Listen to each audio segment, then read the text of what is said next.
waktunya 30 menit untuk saya presentasi ya, dan mungkin 60 menit nanti dilanjut dengan tanya jawab ya. Jadi moderator nanti tolong saya diingatkan ya apabila berlebih, karena ini saya lebih menekankan untuk berdiskusi daripada memberikan materi, karena materinya sudah saya berikan dalam bentuk esai kemarin. Nah, ini sudah kelihatan? Halo? Sudah kelihatan? Sudah. Mohon konfirmasi. Silakan, Pak. Sudah ya? Baik. Jadi pada sesi ini saya akan coba share how to write a literature review for beginner. Ya, jadi tingkatan literatur review itu macam-macam ya, dan saya juga termasuk yang beginner. Tapi saya akan coba share apa yang setelah saya lakukan, gitu ya. Mungkin bagi yang advance lain lagi, tapi ini yang pernah saya lakukan dan menurut saya cukup berhasil ya, dibanding ketika saya menggunakan cara-cara yang konvensional. Ya. Jadi sebagai gambaran ya, seperti Anda ketahui bahwa literatur review itu adalah selalu merupakan bagian dari proses pendidikan, terutama dalam perguruan tinggi. Nanti kalau misalkan ada yang lanjut S2, S3 pasti literatur reviewnya juga pasti bobotnya akan berbeda. Tapi terkadang kita tidak tahu apa yang harus kita lakukan. Terkadang kita punya literatur sumber melimpah tapi tidak tahu mau diapakan. Dan terkadang kita membuatnya pun juga asal-asalan. Padahal kalau menurut saya literatur review itu adalah inti dari paper, dari publikasi, dari tesis yang Anda kaji. Karena dari situ kita bisa menilai bahwa ternyata apa ya tesisnya atau masalah yang ditawarkan relevan, bisa dilakukan dan lain-lain. Nanti akan saya coba bahas juga. Di sini karena begitu pentingnya literatur review, maka akan saya coba share. Kenapa kalau ini hanya memberikan materi tidak ada feedback, saya kira ya sama aja bohong ya, karena saya juga belajar literatur review ini juga by experience, by practice. Jadi saya membaca terus kemudian menulis dan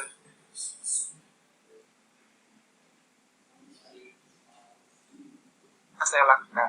Jadi secara teori sebenarnya nggak ada gitu ya. Mungkin ada, tapi saya belum teoritis mana yang lebih bagus. Itu sebenarnya lebih ke arah subjektif.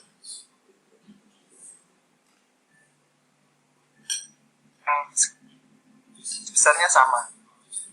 Ya. Jadi di materi ini saya akan membahas terkait itu. Jadi bagaimana caranya dan bagaimana kira-kira tips yang memudahkan khususnya buat baik untuk kita semua. Ya, jadi di mana-mana step literatur review itu seperti ini ya. Pertama adalah mendefinisikan topik. Gak mungkin orang mau membuat literatur review nggak punya topik. Artinya kalau kita nggak punya topik, kita akan tersesat di internet. Gitu. Kita mau kemana, ke kanan, ke kiri, mau ngetik apa, semuanya diketik. Jadi pertama harus define topik. Terus kemudian mengumpulkan bahan. Tentu ketika topiknya sudah tahu, mengumpulkan bahan. Pak, apakah harus masalah? Tidak. Topik saja cukup, interest terhadap sesuatu. Baru kemudian mengumpulkan bahan. Dari situ Anda bahan-bahan tersebut bisa Anda scan, ya, baca secara scan, terus kemudian Anda baca, ya. Terus kemudian Anda komentari. Ini dalam artian mana yang akan saya baca, mana yang kira-kiranya cocok, mana yang tidak. Kalau baca ya jelas, kalau komentar, kita komentari dari literatur tersebut. Kemudian kita sort, ya, kita urutkan, terus kemudian kita analisis, terus kita interpretasikan, terus kemudian kita coba jelaskan. Kenapa coba jelaskan? Biasanya di literatur review kita harus menggunakan bahasa sendiri, harus menjelaskan karyanya orang, sumbernya, tapi dengan bahasa sendiri. Lalu kemudian tahap terakhir adalah menulis dan tentu merevisinya. Tidak mungkin kita sekali membuat literatur review selesai, pasti kita akan menulis dan merevisinya. Tergantung dengan nanti apakah ada tambahan atau ada hal yang keliru, maka di situ penting untuk merevisinya. Jadi ini 5 step proses ini, 5 step proses ini selalu berlaku ya, pada setiap proses literatur. Nah, sebelum ini biasanya kita harus menentukan topik dan batasan. Tapi sekiranya itu tidak perlu ya kalau untuk batasan ya, karena biasanya kalau untuk yang udah expert itu dia sudah memiliki background pengetahuan. Jadi ketika mendefine topik dia sudah tahu batasan. Kemudian baru step sampai ke impact. Pada kesempatan ini saya akan coba meng-share ya. Jadi versi saya, jadi ada 10 materi yang akan saya tambahkan, akan saya sampaikan, sekiranya ini akan bisa membantu. Yang pertama adalah what is, jelas apa itu, terus kemudian kenapa ini penting, terus kemudian yang nomor 3 adalah good searching skill, ya bagaimana kita mencari sesuatu ya, terutama nanti terkait dengan kelengkapan, presisi, ataupun time consuming, atau mencari dengan cepat. Nah itu sangat penting. Terus kemudian toolsnya apa saja ya yang biasa saya gunakan dan memudahkan tentunya. Terus kemudian tips, start with question ya. Start with question ini artinya kita mulai segala sesuatunya dari pertanyaan. Tentulah kalau kita ingin mendefine topik juga mulai dari pertanyaan, mencari sesuatu juga mulai pertanyaan. Minimal pertanyaannya apa? Apa yang ingin Anda cari? Terus kemudian yang nomor 6, ketika sudah pertanyaannya sudah, toolnya sudah, Anda sudah mengerti cara mencari, terus kemudian Anda harus pergi kemana? Karena penting ya, kita sudah punya kemampuan, tapi kita nggak tahu mau kemana. Dan tidak semua literatur itu bisa digunakan pada literatur review. Sebagai contoh, Blogspot, Wikipedia, jangan sampai menggunakan itu. Jangan sampai menggunakan.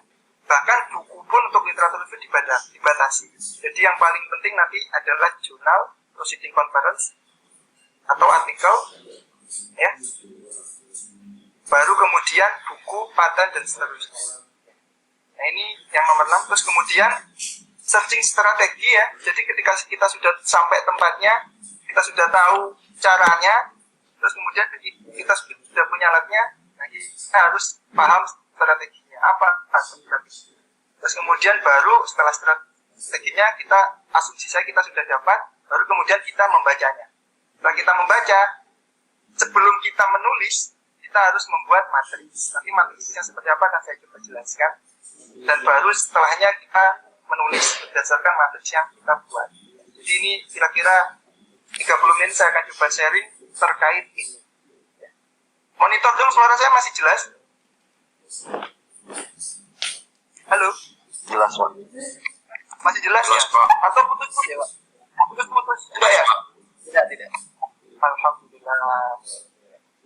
Ya, ini langsung saja saya masuk ke poin pertama. What is literature review? Ya.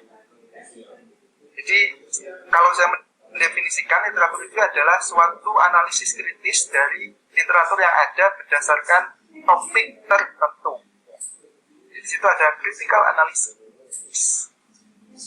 Di analisis kritis itu, kalau kita ambil definisi dari Pascal Tejo, kritis itu mampu melihat segala sesuatu dari sudut pandang yang lain. Analisis kita mengumpulkan. Jadi kita ibaratnya mampu menjelaskan, ya. Terus kemudian mampu melihat, mampu mengkomentari ya, dari literatur existing pada certain topik. Dari situ kita memiliki apa yang disebut sebagai literatur sebagai objeknya. Ya. Nah, literatur itu bisa apapun.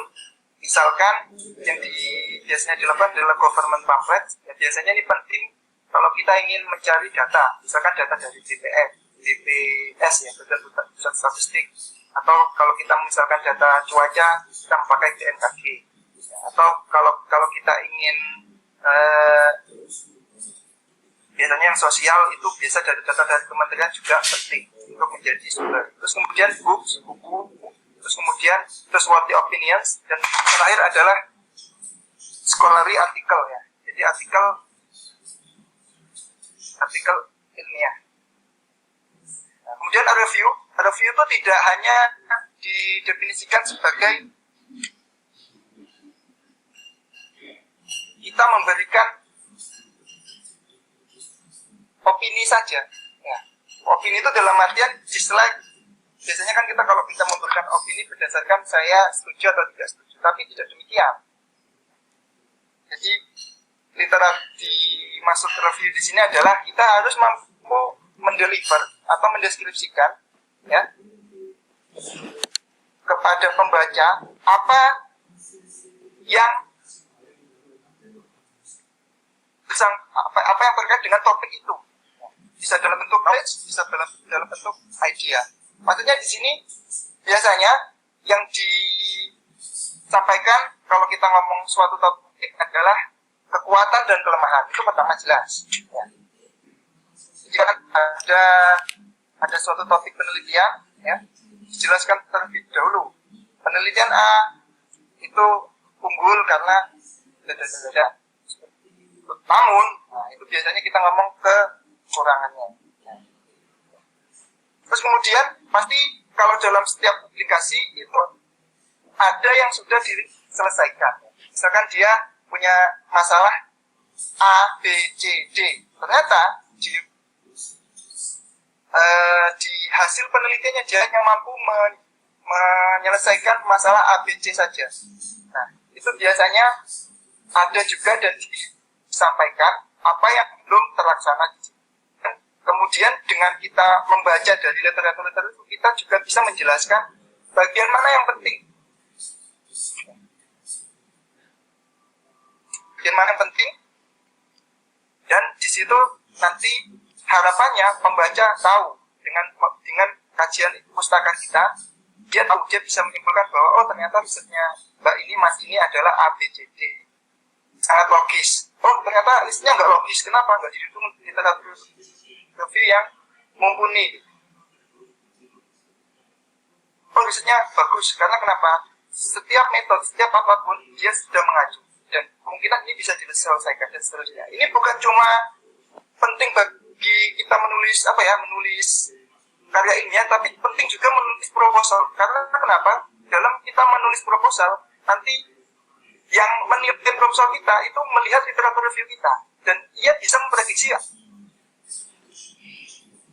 maka ini bisa dilakukan karena nggak ada referensinya. Oh ini nggak mungkin ini, dan oh ini mungkin, tapi nggak tahu waktunya sampai kapan. Karena di literatur review nggak ada orang yang menggunakan teknologi ini, metode ini. Meskipun itu bisa dilakukan, tapi mungkin waktunya lebih lama. Dan itu bisa saja menentukan dari proposal kita apakah ia diterima ataupun ditolak. Sehingga penting, kalau saya bilang literatur review itu seperti nukleus. Kalau kata Pak Ndul, intinya inti. Ada intinya lagi. Jadi nukleus, kenapa yang penting? Ya karena ada